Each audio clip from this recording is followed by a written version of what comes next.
再見，唔好怪我第一句就同你講再見，因為我真係專程嚟同你道別㗎。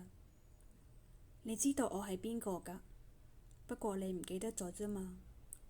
我記得你㗎，你總係笑眯眯咁望住我，你唔講嘢，淨係聽我講嘢。嗰陣時個世界好安靜，冇而家咁嘈，襯得我特別吱喳，特別開心。我記得你隻手掃過我背脊嘅感覺，我記得同你去睇影畫戲，你會喺我耳仔邊講嘢，你講得好細聲，其實我一啲都聽唔清楚。不過我好鍾意聽你咁樣同我講嘢，以後再冇人咁樣同我講嘢啦。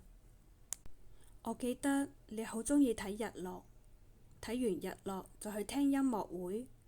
我哋又成日散步去食宵夜，嗰陣唔知點解，周不時都分唔清楚究竟係星期幾，日子好似唔會過去嘅，時間好似係停咗落嚟咁，然後忽然間就發覺已經經過咗好多年。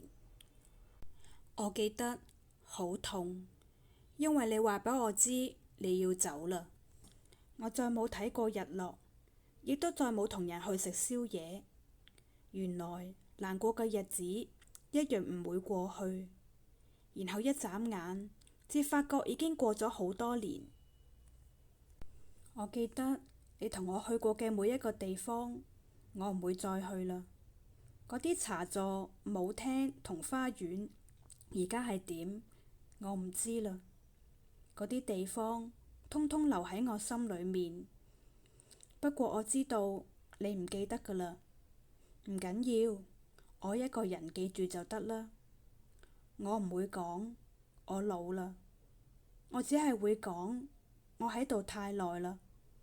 時間耐咗，難免知道人總會慢慢咁將過去淡忘，又會睇住啲嘢無聲無息咁消失。我點解要走？